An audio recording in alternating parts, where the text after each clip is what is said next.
fim já começou, o princípio das dores. De acordo com a palavra de Deus, nós já estamos vivendo nos últimos dias. Nós vimos isso na revelação de Daniel ontem. Daniel falou para Nabucodonosor: o que Deus revelou para você é o que vai acontecer nos últimos dias. E agora nós vamos ver o que Jesus tem a dizer sobre os últimos dias. Vamos ver alguns gráficos para poder entender, visualizar o que o Senhor disse. Os últimos dias, de acordo com a Bíblia, são então desde a primeira vinda de Cristo até a volta dele.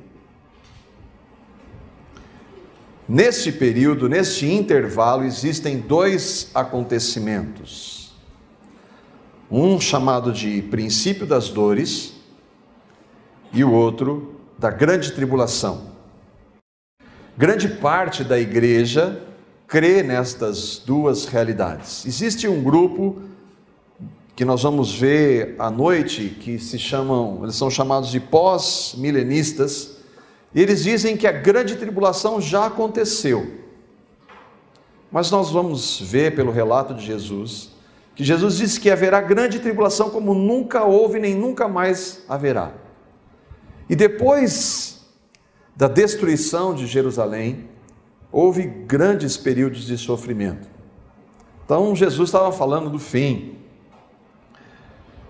Nós vamos tratar agora deste tempo. E dá para ver a silhueta aí, o que é? Uma mulher grávida. Por que se chama princípio das dores? E aí nós vamos ver os textos de 24 de Mateus, Marcos 13, Lucas 21, que são ditos os evangelhos sinóticos, são passagens paralelas que falam da mesma realidade. E que Jesus usa essa expressão, princípio das dores, fazendo uma alusão exatamente à mulher grávida, que quando ela está para dar à luz, o que começa? As contrações começam em menor intensidade e mais esparsas. Depois vai aumentando, as contrações vão aumentando e diminuindo o espaço. E é o que nós estamos vivendo hoje. Nenhum historiador vai negar hoje, ainda que há 20, 30 anos atrás talvez, que Jesus tenha realmente existido. Houve uma matéria, inclusive na Time, que disse que ninguém pode dizer hoje que o homem Jesus não existiu. Agora, por mais cético que alguém possa ser, o que nós vamos ver que Jesus disse há mais de 1900 anos, não poderia ser um homem qualquer que disse. É fato que Mateus, Marcos e Lucas escreveram esses textos entre os anos 50 e 65, é comprovado historicamente. E a divisão dos acontecimentos a gente vai ver no decorrer do texto. Jesus fala nesses três textos, ou neste um texto dividido nos três evangelhos, sobre a destruição do templo, sobre o princípio das dores, a grande tribulação e a volta de Cristo. E antes da gente entrar no princípio das dores, nós vamos ver a destruição do templo. Mateus 24:1 diz: Jesus saiu do templo e enquanto caminhava, seus discípulos aproximaram-se dele para lhe mostrar as construções daquele grande templo. Pouco antes, por que eles fizeram isso? Porque pouco antes, no texto, alguns versos antes, Jesus disse para os fariseus: eis que a casa de vocês vai ficar deserta. Jesus estava já anunciando a destruição do templo. E os discípulos chegaram conversando: Jesus, olha que templo, que pedras. Mas por que se eles estavam ali praticamente todos os dias? E o irmão Hendrickson, um comentarista da palavra, diz assim: era terça-feira, poucos dias antes de o Cordeiro Pascal se oferecer como expiação pelos pecados do seu povo. Com toda a probabilidade é no final da tarde. Jesus deixa o templo e dele se afasta acompanhado dos seus discípulos. Provavelmente no dia 1º de abril do ano 33, dias antes de Jesus ir para a cruz. O que era aquele templo? E aqui a gente tem uma imagem do primeiro templo, que foi construído mais ou menos no ano 1000 a.C. 1 Reis relata isso. E ele foi destruído no ano 586, quando? Nós vimos ontem. Veio Nabucodonosor com o império e destruiu o primeiro templo. Aqui uma imagem do segundo templo, que foi construído sob a orientação de Zorobabel. As suas fundações foram lançadas no ano 535 antes de Cristo. Esdras e Crônicas relatam. Aqui a gente vê o templo reformado, uma imagem, uma réplica do templo reformado que tem lá em Jerusalém. Essa aqui é uma foto da réplica. E que foi reformado por Herodes. E aqui tem um vídeo interessante do templo. Uma animação muito legal do templo, produzido pelos judeus.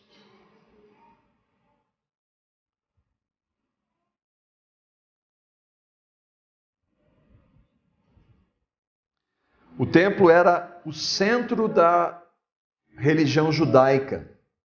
O próprio Deus havia instituído o templo, definido suas medidas, cada utensílio que havia lá dentro, os rituais. Por isso que os discípulos ficaram espantados quando ele disse: a sua casa vai ficar deserta.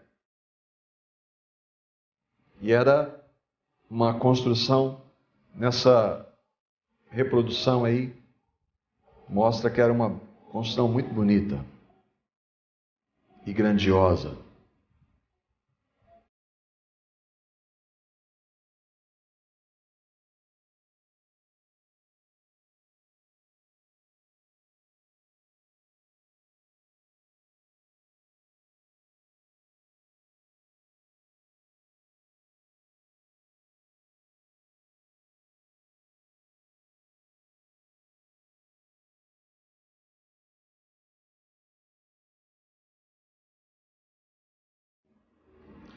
Jesus sai do templo, vai para o Monte das Oliveiras, e a conversa continua.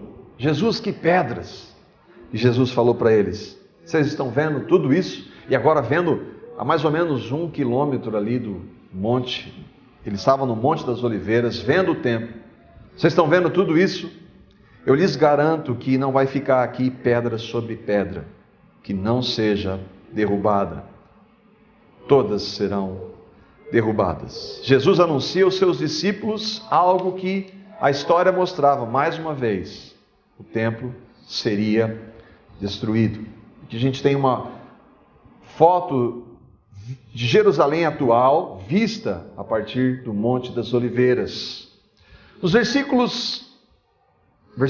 3 de Mateus 24 e os versículos 4 e 5 de Marcos 13, a conversa continua. Tendo Jesus se assentado no Monte das Oliveiras, os discípulos dirigiram-se a ele em particular e disseram: dize-nos quando acontecerão estas coisas, e qual sinal será da tua vinda e do fim dos tempos. Marcos vai dizer: tendo Jesus se assentado no Monte das Oliveiras, mesma coisa, de frente para o templo, que não está em Mateus, e aí os discípulos, alguns discípulos, não todos, Pedro, Tiago e João, se aproximaram, lhe perguntaram em particular: dize-nos quando acontecerão essas coisas, qual será o sinal de que tudo isso está prestes a cumprir-se? Do quê? Do que Jesus disse. E por que eles falam do fim? Porque eles entendiam que a destruição do templo traria também o fim do mundo. Eles fazem 3 perguntas. Quando acontecerão essas coisas? Porque Jesus havia acabado de dizer: não vai ficar pedra sobre pedra. Eles perguntam: que sinal vai haver da sua vinda e do fim do mundo? Jesus vai responder as 3 perguntas de uma vez, e é por isso que é importante a gente prestar atenção. Para os discípulos tudo ocorreria ao mesmo tempo. Em Atos, Jesus está indo para o céu e fala: Senhor, é nesse tempo, quando o Senhor voltar, que o Senhor vai restabelecer o reino em Israel. Eles não tinham a compreensão e não tinham a visão privilegiada que nós temos hoje.